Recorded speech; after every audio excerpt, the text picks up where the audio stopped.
Official Opposition on a further supplemental. Well, thank you, Honourable Speaker. And again, the questions were fairly simple. It was about a fair share agreement. It was about a real, tangible commitment to the people of the Northeast. A real and tangible commitment to the people of the Northeast that transcended different types of governments, New Democrats and Liberals. In fact, the Liberals signed a 15-year agreement. Now, the Premier said earlier today that this was likening it to the teachers' negotiations, and I believe it is. I believe it is because in 2002, the Premier ripped up a collective agreement with teachers, and now she's ripping up an agreement with the Northeast. Madam Premier. Thank you, Honourable Speaker.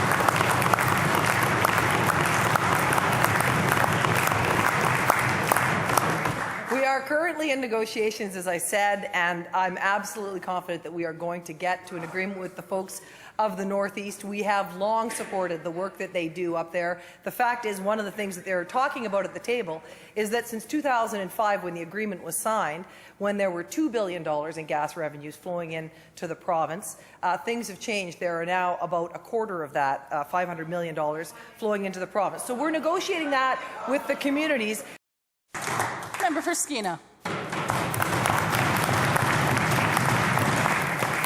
Honourable Speaker, the Premier suggests that there's negotiations happening. That's not what the Mayor of Fort St. John came down here and told us this week. She said that they just simply came to them, ripped up the agreement and said, here's what you're going to get, and by the way, it's going to be a heck of a lot less than what you were getting. And Honourable Speaker, it's not just North-East communities who are learning that you can't take the Liberals at their word anymore. In 2013, the Premier promised that she would negotiate a rural dividend plan that would directly benefit North-West communities. Now I have a letter that shows the Liberals are breaking this promise, just like they broke their agreement with North-East communities. My question for the Minister of Community, Sport and Cultural Development is this, through you, Madam Speaker. When you consistently break promises, why should communities believe anything that you say?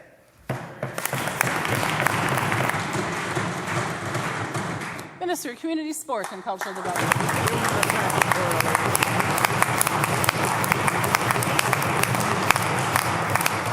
Thank you very much, Honourable Speaker, and thank you for the member opposite for the question. We've been working closely with the communities in the Northwest for Northwest readiness to prepare these communities for the economic growth that's moving forward. That's why, Honourable Speaker, we invested over $1 million in those communities last year to ensure that asset management plans were ready, to ensure that we had interns up in those communities, to ensure that we could support them with the type of community support with local governments. And we're going to continue to work with those communities to ensure that the economic benefits that they can benefit from.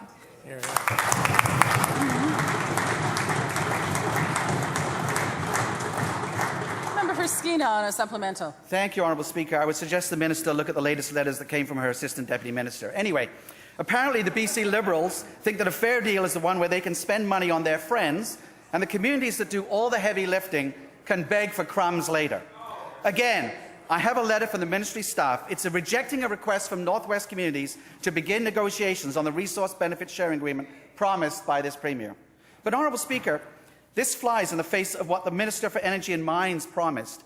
He said, and I quote, "Let's figure out ahead of time, where the pressure points are going to be, what the priorities of communities are, and we'll do our best." Again, to the Minister of Community, Sport and Cultural Development, you were tasked with developing this dividend program in both of your mandate letters. Is breaking promises the best that you can do?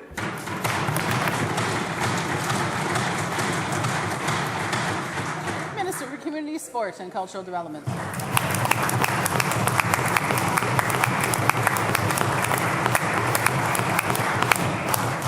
Thank you very much, Honourable Speaker. And to the member opposite, Honourable Speaker, we are preparing for economic growth, and we believe that's a great challenge. The member opposite, you are in the epicenter of one of the greatest opportunities British Columbia's experienced in decades.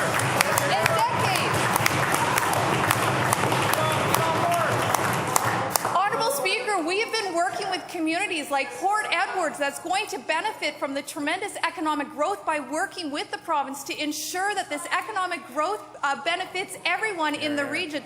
But Honourable Speaker, is it NDP math, again, to look at the fact that you want to put money out the door before we have money coming in? We are working with these communities to ensure growth happens and that we will that those communities are first in line.